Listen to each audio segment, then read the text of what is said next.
Welcome to the First Gen American podcast. I'm your host, Jeff Toporek, and I'm a first-generation American. My dad was born in Siberia in 1942 and my mom in Turkey in 1943. I used to be ashamed and embarrassed that my family was different. We spoke different languages. We ate different foods. We were working class in an affluent area of Long Island, New York. In my 20s, through my awakening and journey of self-exploration, I realized how appreciative I needed to be given the sacrifice my parents made to give their children better opportunity. I realized that being first-generation American was more of a superpower than something to be ashamed of. Since then, I celebrated my background, harnessed these values into who I am today, embodying all these qualities into everything I do. In each episode, I'll be interviewing first-generation Americans, helping them tell their stories. I hope you enjoy the show. Please subscribe and like the show, and feel free to send comments or even interviewee suggestions. Thanks for listening. All right, so I interviewed Babu, and now it's time for me to ask you questions. And I recently read a book that gave me a lot of context of things that I wanted to ask you questions about. And it's a book called Israel is Real, and it goes through and gives the context of Israel from the time they got the Torah for over 2,000 years. Ooh. And it made me understand the types of questions that I wanted to ask. Okay. So we're going to start at the very beginning. So where did you grow up, and what was your life like in Turkey? Whatever you could remember. Okay. And I know part of it from stories. That's okay. From grandma, grandpa, and mom. Okay. Well, maybe start with how they ended up in Turkey, because I'm not even sure I understand that. So grandma was born where? Plovdiv, Okay. And what was her first language in Bulgaria? Ladino. So they first came from Spain at some point. The ages. Right. It's from Barcelona, From Barcelona. because Catalan is, the language Catalan is very, very Similar to Ladino. Right. So do you know how she ended up in Bulgaria? Yes. So? Yeah. Okay. My grandmother, she was pregnant. But the oldest daughter, my mom is the baby. The oldest daughter, she got married and lived in Bulgaria. Okay, so her sister. Her sister, the older sister, her name was Perla, So how much older was Pearl? 15 years. Oh, so they're in Bulgaria. So Pearl was there. She was older daughter. So where were they before Bulgaria? Well, most of my grandmother's family, my mother's mother, they were from Bulgaria. Okay, so they were going back to Bulgaria at that. They were going, she was pregnant, like... She was pregnant with my mom. With your mom. Okay. So your mom was brought up in Bulgaria. Yes. Yes. Huh. Till almost 10 years, something like that. When she was 10, she went back. She went back where? To Turkey. So they went from Turkey to Bulgaria? They took the train. So your mother was born, though, in Bulgaria. Bulgaria. And so at 10 years old, they went back to Turkey? Yes. Okay. Because the border was closed. Okay. And what year? What year was that? My mother was born like 1919. So 1929. So First World War. No, first one. Okay. So how did your father get there? To Bulgaria? No, to Turkey. Well, he was born in Turkey. So my father's side, his mother, it seemed the family, they were from France. Okay. And she had one brother in United States many years ago. And she She was born in Turkey. Okay. And so your father was born in Turkey. So he really only knew Turkey. He knew Ladino, my father.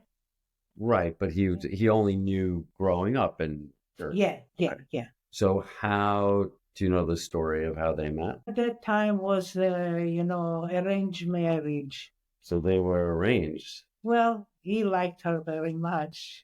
So how old were they? My mother was 16 when she got married. Married? Married, And 16. how old was Grandpa? Grandpa was maybe 22. What? 6 years apart. That's a big deal at 16. Yeah, 6 years apart. So at 22, did he already serve in the Turkish army? No, we're gonna come. All right. So tell me how they met and that whole thing. Okay, so that's how they met. They got married, and like 1938, no, 38. My mom was pregnant, and With your older brother. huh? With your older. My older brother, and he was drafted to the army. Your father was drafted. My father, yes. So my mother is another one in Bulgaria sister, and another two. They were in the same town In Turkey. and this the name of the town was Iderne. Okay. This was the like Washington D.C. Oh, the capital. The capital. Okay. The capital is in the beginning, and then they switched to Ankara. Right. Okay. Yeah. So my grandmother, she wind up two son-in-laws. They went to the army. My grandfather died from heart attack, very young. Been young, yeah. 50 something, I don't know, 57. And he looked exactly like Moshe. And from the two sisters and my mother, my grandmother, she had to take care of those people. Two daughters, they were expecting a baby. So your father went to the army, and then so it's World War One. Yeah. And he came back in the Second War. He came back when World War II started? Right. How old was he then? Figured it out. Yes. I was born in 43. My brother was born 39. Right, so 4 years. Okay, so he came home in 42. No, he came home in the middle of 42. Middle of 42. And then I was born the 43. He was fighting for the Turkish army. Right. Okay. So now it's 1943, you're born. Now, this is the middle of World War II. Right. He came home in 1942. Right. And I was born 43. Okay. So at that point, he's in his mid-20s. Your mom is very young, and you have a war going on. What was it like for them being Jews in Turkey in the middle of World War II? Didn't like it. Even though he was fighting he was in the Turkish army, it didn't. Anti-Semitic. And so now you're a young girl. Do you have any memories of what it was like to be in Turkey? Yes. Okay, so tell me. I was almost 6 years when I went to Israel. Yeah, when I was growing up, we were a very happy family. My father was home. I mean, the crazy thing is your mother's not that much. Your mother's 20 years old. Yeah. She's 20 years old when you were born. I guess so. Yes. No. My mother was 22 years old. Okay, 22 years old. I think. Okay, yeah. 22 years old when you were born, and 20 when Shmuel was born. 39 he was born. So 4 years apart. We are 4 years apart. So she was 18 when he was born. 18. And I remember life in Turkey. We didn't feel a war or anything. We had good life. when my father came back, I'm 42, he was a CEO of a big leather manufacturer. He had knowledge about the leather. Okay. And this is Turkey, where there's a lot of very good leather goods. Yes. Yes. And he used to travel all around Turkey to bring the goods to the factory. He had very good job, and he was a white-collar guy. And we were very happy. We had everything. So describe their relationship, because my version of what your mom was like and what your dad was like are probably very different than what you remember, at least back then. What I saw, I'll tell you already. And I remember even in Turkey, we had a very good life. So describe their relationship. What do you remember from their relationship then? They were very much in love. My father adored my mother. That's what I remember. And very faithful, very honest person. And what can I say? He was my idol. She could be a tough lady, but he knew how to speak to her. Yes. He knew when to be gentle, how to be gentle. Exactly. They never raised the voice. Well, he would raise her voice, but it was very rare. And I think she knew when he did, that was enough, which was, so it's very similar to what I remember. Yes. He was, I can cry today when I mention his name. That's how nice of a person he was. And my mom, she worked very hard to raise 4 children in Turkey. So 4 of you were born in Turkey? And Nechama came to Israel when she was 6 weeks old. Okay. So now I want to understand why you had a happy life in Turkey, why he had a good job. Why did you leave? Okay. This is very good question. So now this is early in 1948. We arrived to Israel like in April of 1948. But you had to make the decision that you were going before. My mother didn't want to leave. My father wanted to leave. Why? Because he saw what happened in Europe with the Holocaust and all this. My grandfather, his father, he was in Palestine there at that time, and the English were there, and they put him in jail for no reason.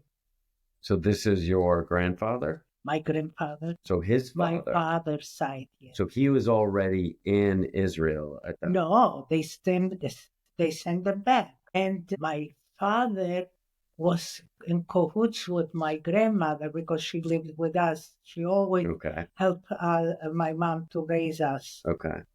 And he decided he wants to go to Israel. So why was it important for him to go? Was it for safety and security? He is not afraid of anything, but he wanted to feel that to be in a place that he belongs, to call it home. Okay. The country.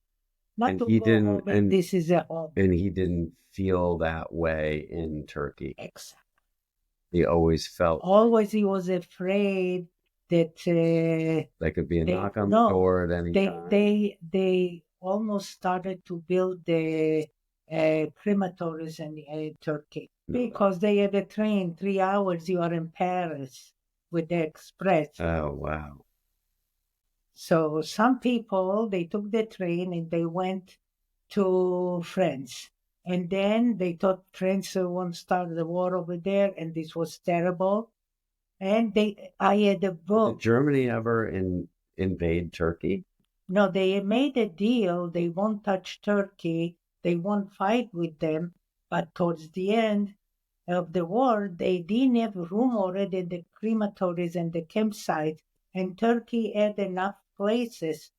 And he broke the rule. And he wanted to build the crematories. So Hitler made a deal with Turkey where he was going to do it. Yeah. And my father said, and my grandmother said, but meanwhile, my grandmother, she had already family in Israel, maybe a year and a half, 2 years before we came. So now you're 6 years old. Yeah. You know what's going on. I came to Israel. Right, but you're 6 years old. You know what's going on. Were you upset to leave Turkey? Well, I had friends. We used to play outside. And to be honest with you, and I'm very honest, the nuns from the churches, they helped us a lot. They came home to bring milk. During the war was depression. Right. And, barely money. No one is working, just my grandmother. She took odd jobs, to have to raise the little ones. She had, from the two daughters, she had the little ones. So were there places to practice being a Jew, or everybody was so focused on the war? No, we were afraid to say that we are Jewish. Okay. So at home we had rules. My mother gave us lessons how to behave when you go outside during the war and all this. He says, you go outside to play. Your name is not Jeanette. Jeanette is my grandmother from French. It's Amalia. No, not Amalia. Jamila. Jamila. Jamila is like a princess. You are my Jamila. And your brother goes outside to play. He's Kamal. He's Kamal Pasha, the leader. So you come home, your name is Jeanette, and your name is Shmuel. Got it? And so you're Jews inside. Just my brother and I, we were allowed to go to the yard and play. Okay. And I'm going to go to this neighborhood to see it again. So what are some of your favorite memories from just that time? My favorite memories, we had everything was with rules with my mom. Time to eat, time to sleep is to sleep. So I love the time that we spent. My father used to work on Saturdays. And my brother, we had at night in the dark, a rabbi used to come and give him private lessons. People, they didn't have money then. And my mom had savings. That's how I learned from her how to save money. For me, it's very important. I can have $10 million today. But saving is saving. You never know what happens. You understand? This is the rules. So he had a rabbi come over, give him lessons. He can be a chazan. Mm-hmm. And he learned the Torah and all the prayers and all the rules. So there's nowhere, wasn't a synagogue to go? Okay, my brother, he went to school already till 4th grade. What kind of school? Okay, Alliance. A French school? No, not a French. They spoke French maybe, but they spoke Turkish. And the rule at the church at the time for the children, no prayers, because they knew they had Jewish kids. Oh, so it was actually a school run by the church. My mother went to Alliance in Bulgaria. That's how she writes. Oh, so it was a Christian school. Christian. And those nuns, they were amazing. Huh. No milk at all. They found, to bring here. They told my mom.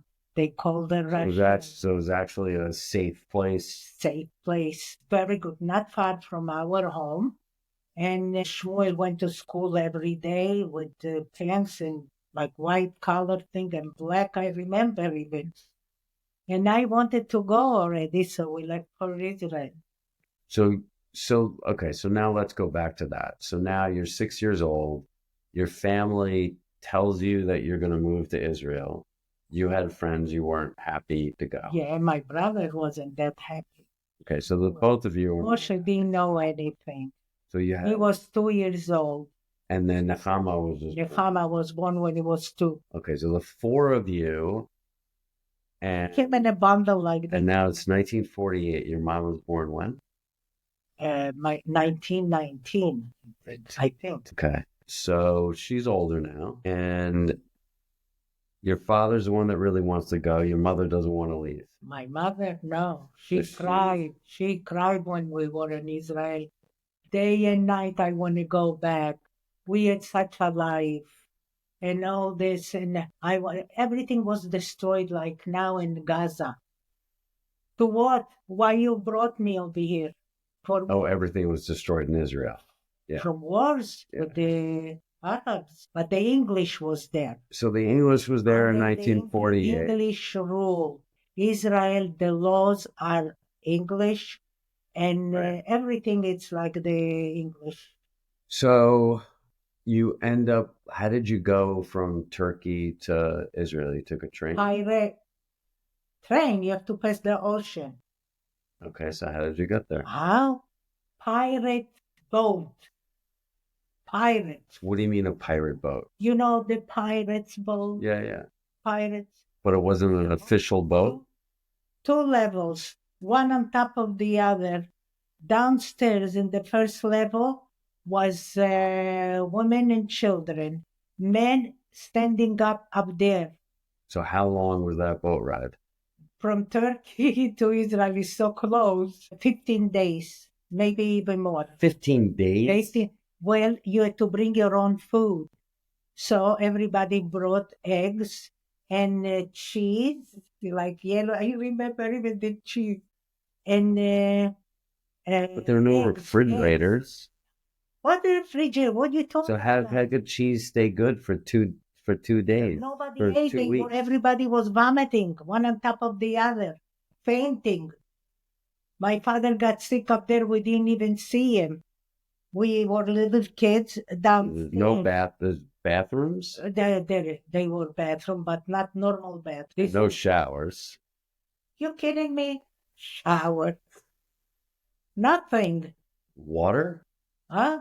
Water to drink, yes, yes.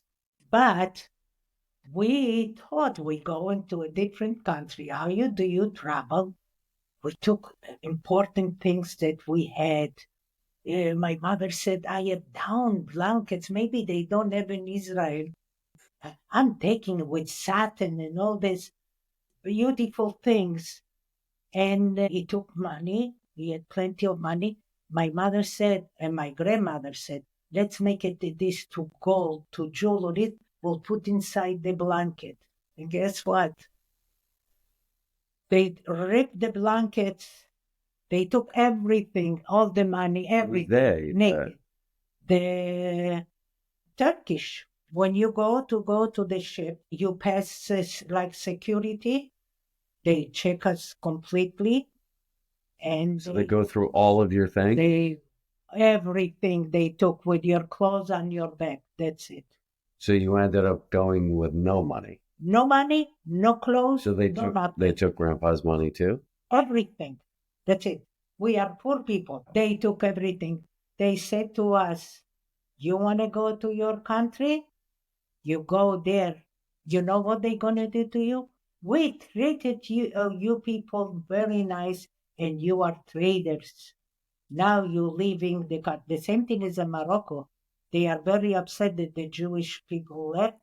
They showed us when I was in Morocco, they showed us the center of the Jews. They make a lot of money and everything, and now it's very bad. And Morocco said, we're going to give you back the citizen and everything what belongs to you. Just come back from Israel. And no one went back. So now you're boarding the ship. You thought don't say ship. The boat, and you 15 days crying. My father had all these pimples from nerves.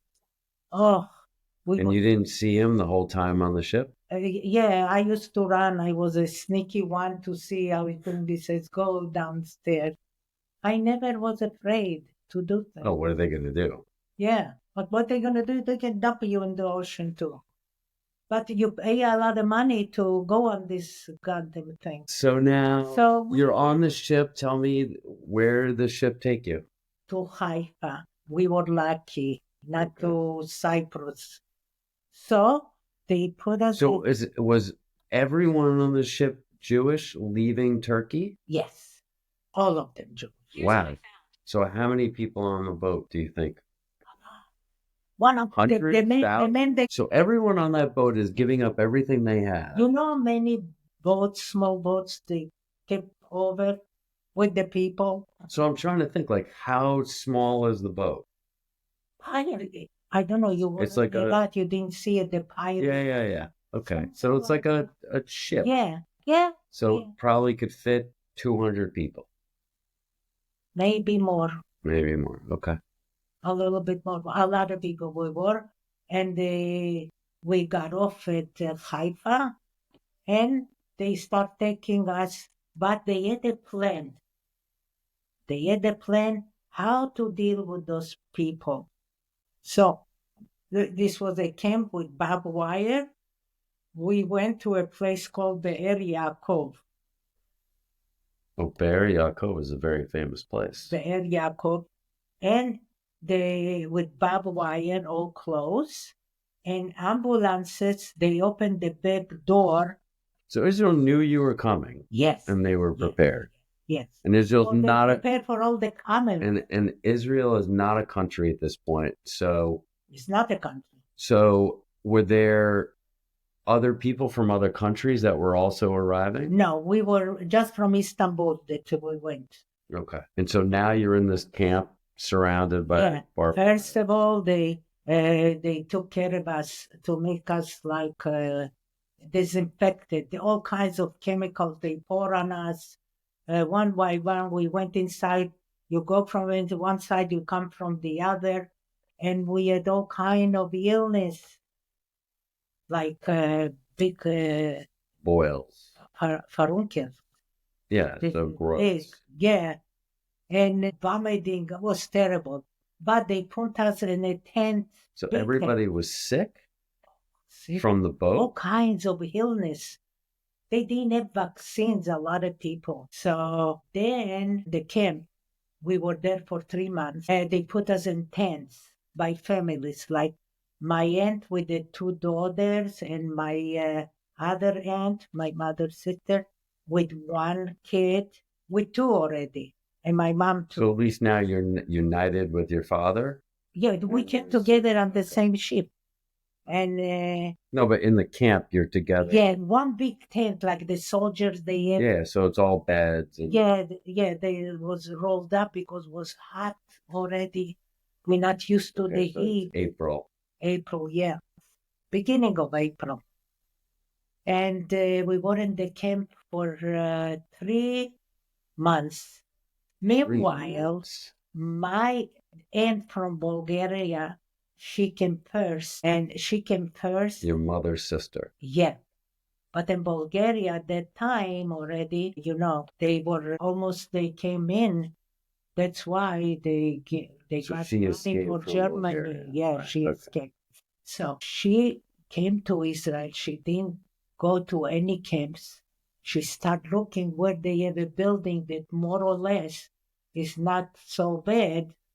So to occupy... Because everything was kind of bombed out and ruined. There was nothing really there. They were bombed down and they were with bullets and stuff. So she got us 1 floor for us, for my mother, my grandmother, and this was her mother too. She went from floor to floor. Okay, so I have a question for you. Yes. When we were in Yafo. Okay, when we were watching TV one time and Hurricane Katrina happened. Yeah. And we saw the trailers. Yeah. You said to me, we lived in a trailer. Yes. Oh yeah, after Yafo, sorry. So you're in Yafo, We are in Yafo, the whole family's there, my mother's side of the family, not my father. Okay. They came after. But your father was with you, but his side of the family wasn't there yet. No, not yet. And we stayed there a few months, and this was dangerous to live in a place like that. My mother, she got sick with pneumonia. So is this the place that was across from the prison? Yes. So, which is now, I remember when we were in Yacht. Now it's very expensive hotel. Well, $600. before that, it was an outdoor nightclub, and Yeah. Oh, yeah. and the corner of Oh, the John. bar, the corner of the bar was where you lived. Yes. And so you lived across from the jail. Across something. Oh, at that time you were screaming from the windows. But you used to throw food over. And not only that, we found Shmuel and I. We used to go up and around. Body parts you found everywhere, bones. So this area is up on the hill in the old yacht. This was destroyed. They built it. No, I know, but it was still up on a hill. Yes. And then below that is the prison. No, the prison is right across the street. But then below that is the ocean with all the rocks and very rough sea. Rough sea. And so you also told me that well, you saw it yourself. No, I know, but you were telling me stories that there were ships that used to come in with supplies and goods. Yes. So tell me those stories. Okay. My father went to a different part from our house, where you have sand and the water is not so rough like that. Yeah. And they used to come small boats, young people, and they used to come. So my father in the morning. And these are immigrants that are coming into Israel. And he worked in the morning. He made like 25 shillings for food for my mom. She should buy. They used to come with a horse and carriage. They sell all kinds of fruits, vegetables. So she had for food for today. Immediately, they were a group of men. Whoever comes first starts to help the others to when they come. So your dad, not legal. Right. So legal. Your dad and a bunch of other men are helping. Garbage trucks, blankets. They sent from United States Vito and UJA, and they send blankets, falling beds. Oh, the supplies. Supplies. We got the supplies, and they got men saving young men coming. How many times they were caught in the middle of the way to Israel, back to Turkey. They didn't give up. They tried 2-3 times, still they made it. So your father and a bunch of other men, when they saw boats come, even if it was illegal, they would help. People to help. At that time, you see, it's like now, Israel is united one. The minute you are in trouble, they became one. They care for each other. So this is the way it was in Israel. You're building a new country. A new country. So you have money to survive today. Let's go and help the others before they die in the ocean, because they must pass the ocean. So this is what it was. This was very tough, very tough. Till we got the trailer homes. So tell me about the trailer homes. So now you decide that you're going to leave Jaffa. The government, they had a plan. I'm telling you, you don't bring people from a different country with nothing, just with the clothes on their back, and the government shouldn't have a plan. So what was the plan? The plan is to build trailer cities, like the tents. They don't want the beginning you go to tents, but then So the trailer that has a trailer park, like a mobile home community. A mobile home, exactly. We were very happy. So it had a bathroom? No, they had bathrooms lined up outside. Okay. You go, you take your clothes and showers and to do dishes. Is this why you hated camping? So, no, but wasn't bad. So my father in time, he built, this was one big bedroom and another room, let's say it's living room, in one corner. From wood, he made a table, and we had a table and chairs. and he built a little kitchen for my mother. And the water, we had to bring in water. But you have to cook with, like you go camping with gas. Yeah, Yeah. a propane tank. Yes. Yeah, she had a couple of them, and she used to cook meals at home. But he had a permit to build a kitchen. They told him, okay. And then he built a terrace, big terrace, and we put sofas there. It's like the living room. Outside. So, but the bedroom, my parents slept, and Nechama, the baby. Okay. And so we Mama was young, and then the three. So you, Shmuel, and Moshe were in the bigger room. Yeah, this was fun. Yeah, we were so happy. Today you can have everything fancy. Saturdays, nobody's working. We used to jump under beds and go wild. But there were other kids that were living there, right? So there were kids, all sorts of kids around. Yeah. Outside, you have a space. You play baseball over here. I played baseball. Kids, they took a piece of wood, they sharpened the corners, they made 3 stabs, and you come over here, they made a piece of wood straight. It's cricket. Yeah, and then you hit the corner of these jumps, and you give it. If they catch it, you are out. If not, you run the 3 stabs, or you stop. Exactly. We did. My brother had bar mitzvah outside in this yard. And one, he knows how to play the music, so they did music for him. So in this community now, how long were you in the community? 8 years. Wow, that's a long time. So you're 14 years old. Yes, I went to school already, and guess what? All these trailer homes behind us, some Arabs, they stay in Israel like now. Yeah. They were born there and everything. They had trees, all kinds of oranges, grapefruits, lemons, all this. And I had to go to school to pass through this. And my mother I have to pass and go up, and the little girl by myself. Today, parents, they baby the kids. And she said, you know how you're going to run, right? Like that. Not straight. And then it was azakot, sirens. They bombing all the time, bombing. Oh, we went to so many wars. Yeah. So okay, let's back up for a second, because this is where I'm trying to understand context. So 1948, you're there before Israel becomes a country. Yeah. And you're in this trailer community.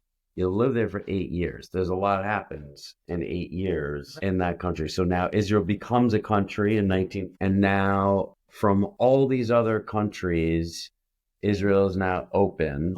But there's really no real infrastructure. So then there's the first war is basically to get rid of the British.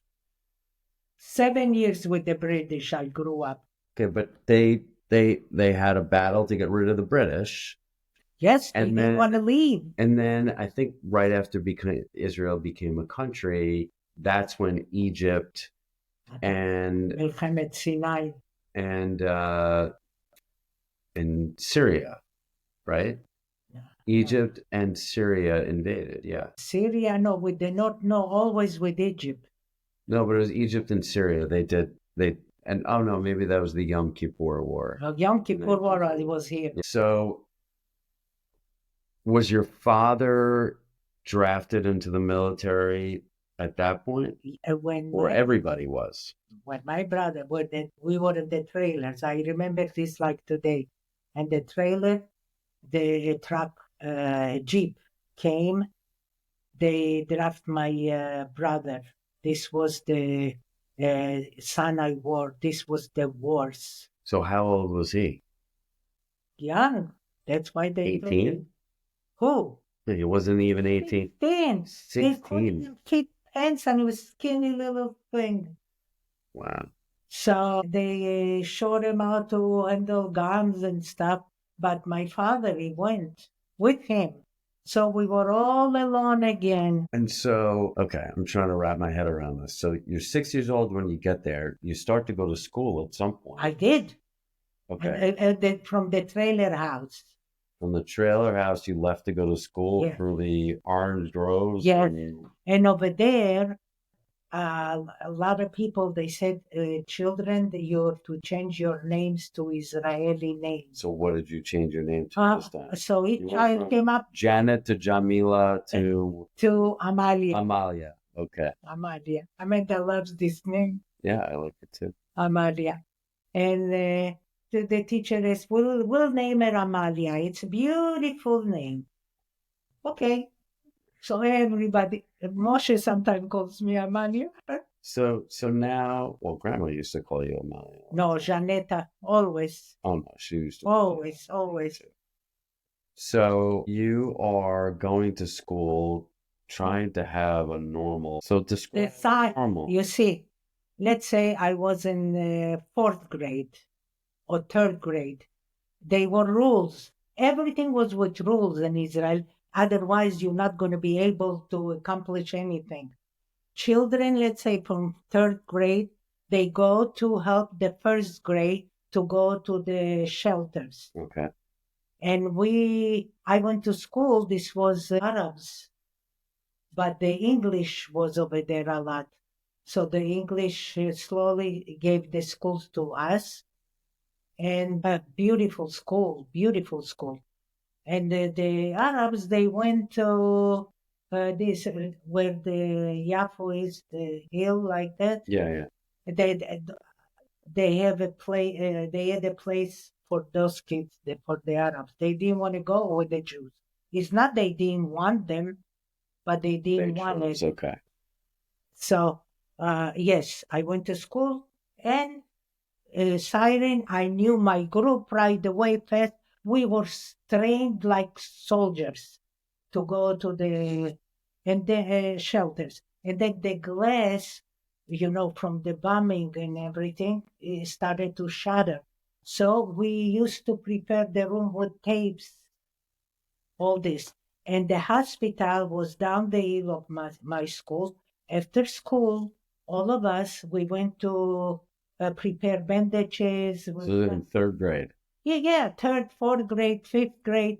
The hospital was to help, volunteering. So now at what point how did the school system work? Because it sounded like you went to school from middle school, right? No, I went from first grade. From first grade until when?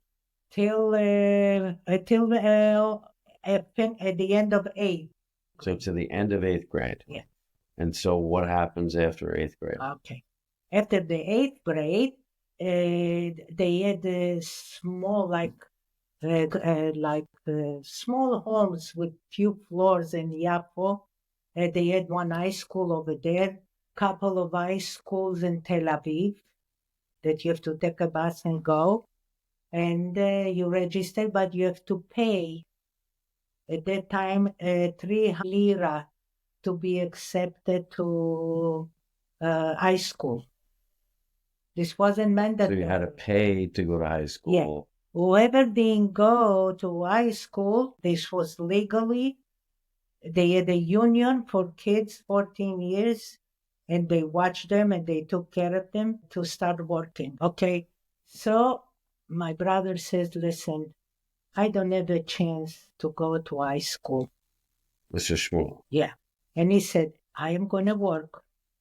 And that money, you're going to go. He was a good kid to me. You're going to go. At least you finish high school.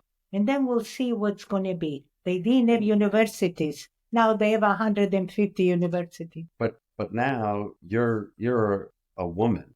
It's very unusual for a male brother to say, I'll go to work so that my sister can go. Can go, exactly. And, I was ready with my books and everything, uniform. uniform for the high school. When they see you going, wow, this girl is going to high school. It's like you're going to Yeah, it's a college. big deal. A big deal. And I was left crying on the side of the door of the molding there in the trailer home, crying. They came with the truck. They took your brother. They took my brother, and not only him, they took my father too. So how am I going to go? This was the son I wore. This was tough. So when he was 16 and you were 14, 16. that's when. Yeah, yeah. So How we long said did that war go on for? for a while. Yeah. They released, Egypt released all the prisoners, murderers to the desert. They told them, you can kill as many as you can. You'll come back, you're going to be rewarded, and you're not going to be in prison. No one came back. Yeah, right. So I was waiting and waiting what it's going to be. Well, Shmuel is not there to help. So my mom said, no other choice. You have to go to the union, children's union. And I was a little one. I took the bus. I went to places by myself. And I wanted to go to school so badly, so badly. So you went to work. Crying when they took them on the bus. Well, I started to work, but the rest, they went to school. At least my Moshe, he went to school, and Nechama, they all went to school. My father was out already. But no, when you go to the army, you are in the army till you are 50, then you are released. It's not like now. Right. And because when the sirens and all this, the 50 years old, they go to the homes to help. Everything should be shut. There are places they didn't have the shelters, and they build in the streets shelters. Now they have in each apartment, they have a special room. But this what it was. So when Shmuel and your dad came back. Yeah, my father came first, and Shmuel stayed there for 3 years. No communication, no telephones, period. Right. So did you move out of the trailer park at that point? No. They were building for us that area, the homes that you saw. My parents. We were waiting. You registered. Still in Yaffo, the buildings. They were building the apartment. Yeah. And they were grandma. So when did you move there? After 8 years. So you were 14. I met your father in a trailer home. That's what I was going to ask. 58, he came. So you were in middle school. 59. So you were in middle school. 57, when you were 13, he was 14. Who? Daddy. No, I was 15, and he was 16. Oh, so you started in the trailer park when you were probably 7. Less than that, because So you were there more than 8 years. Yeah. Okay, so you met when you were 15. Yeah. Still living in the trailer park. This is the Sinai War is probably ending at this point. Yes. And they finished building those buildings. When we went there, we said, "Dear God, thank God." So the building is like a 7-story. You had to buy it. The government didn't give you the trailer one. The government gave us. Right. So the building's a 7-story building, has a park in front of it. No, 4. 4 stories. They weren't allowed to build more than that. Now they build. So 4-story walk-up building. You guys were on the 3rd floor. 2nd. And it had a tiny kitchen, a living room, a closed-in porch. The closed-in porch, my father built it. And then it had 1 bedroom and then another small room next to it. Right. For 5 kids. And 2 adults. 7 people. Yeah. In what's really a 2-bedroom apartment. Right. That's probably no bigger than 1,000 feet. Right. And so they didn't have at that time sofa beds. We had a sofa in the living room. but we had a sandwich beds. You had the Murphy. And my mother the cot. And you take this and you open it in the living room or whatever. So you had the roll away. We got used to it. Better than the trailer. Okay. We had our own bathroom, our own So shower. we need to back up a little bit. Again? Yes, we have to go back. We skipped a sibling. So you're in the trailer. Yeah. With 4 kids and grandma and grandpa. Chaim wasn't alive yet. But Chaim was born. 53. Yes, he was born. Yeah. So 53 was the trailer. Yeah. Okay, so explain to me, there are 4 kids, very little room.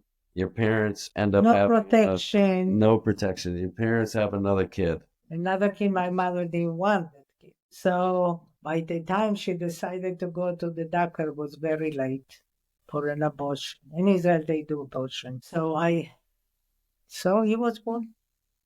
So he's born. And now at this point, you're 10 years old.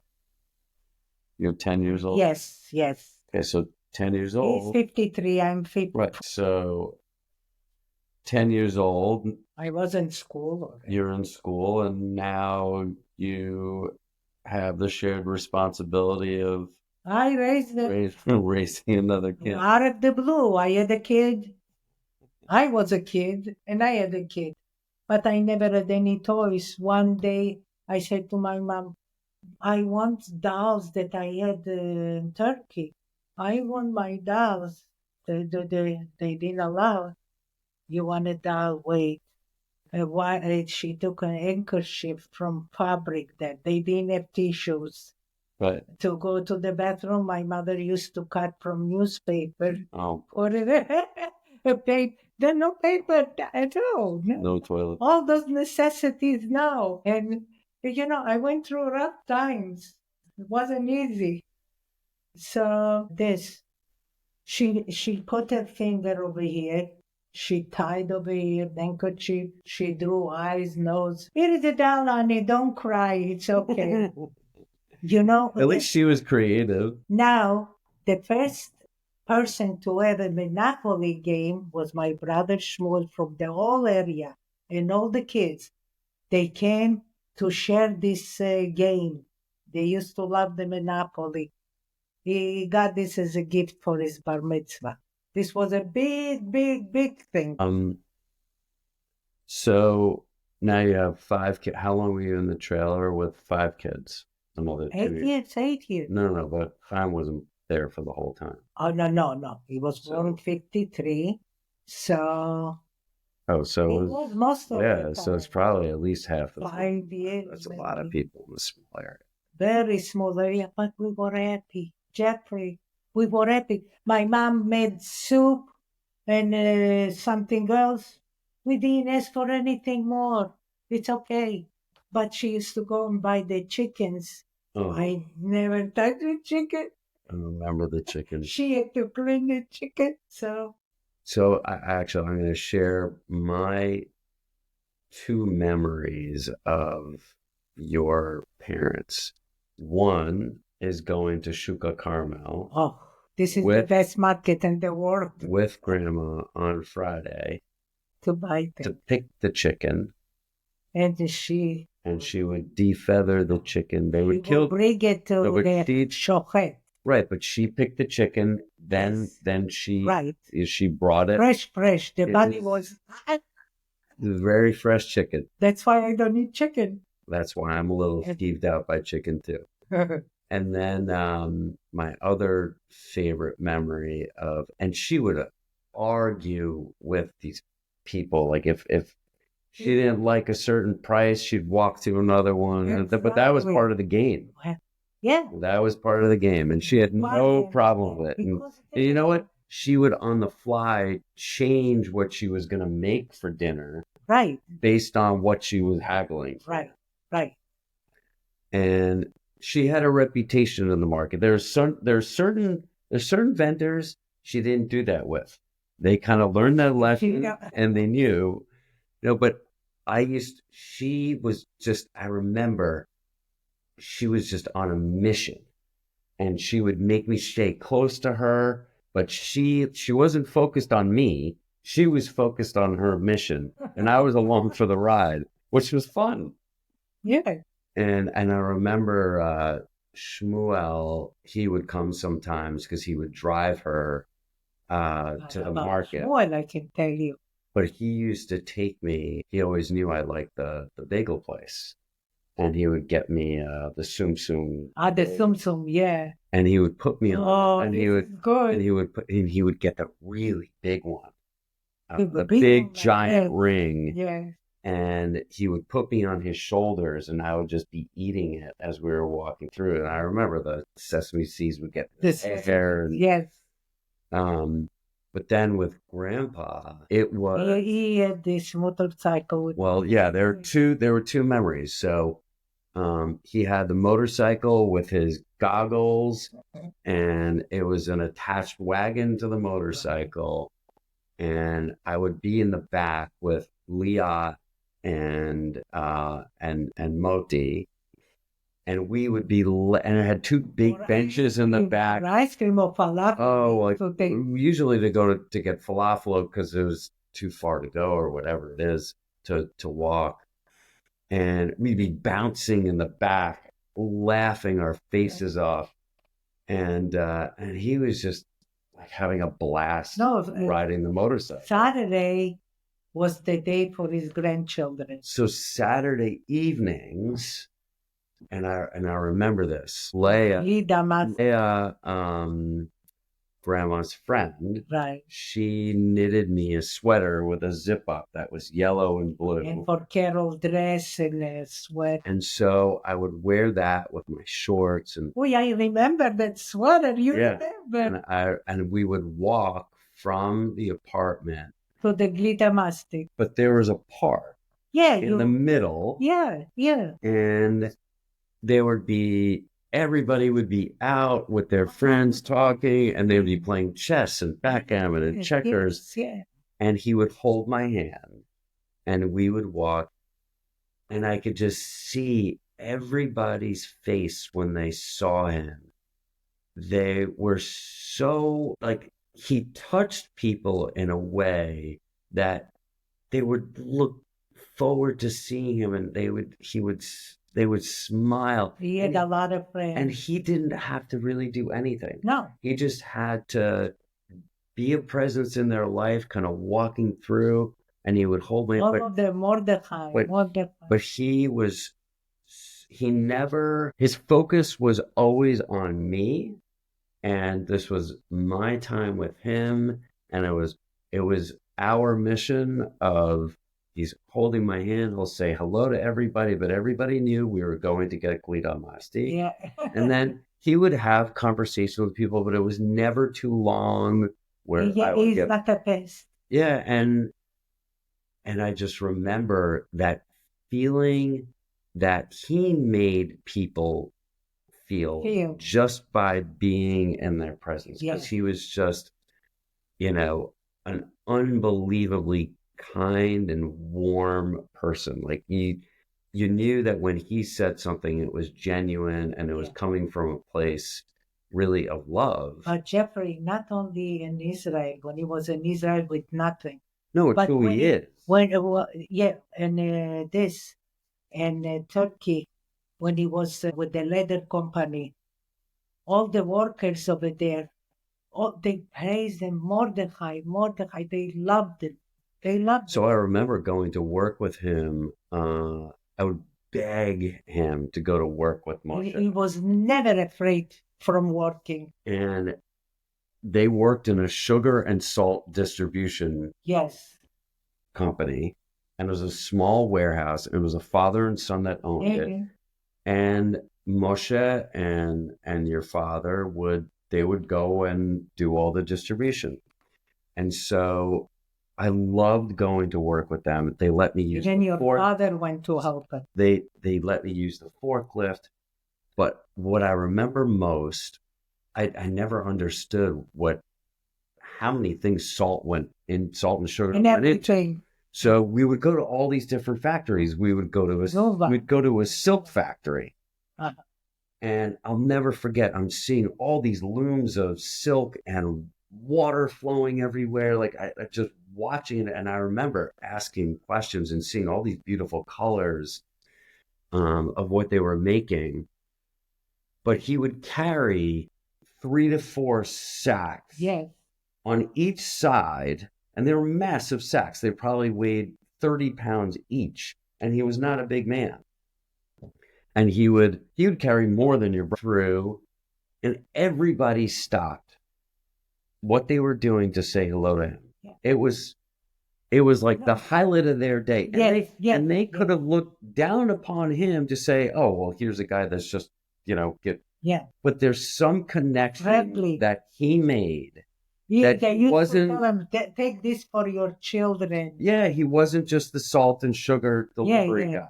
He was the guy that they looked forward to see on a regular basis. Yeah. Like he had a connection with these people. And that's actually the reason why I love going. It wasn't to do the work or whatever it is. Right. It was actually to see people's faces light up to see him. Very, very special person. There aren't that many people that I've met that are like him. Not that many. No. But it comes from a very, very special family.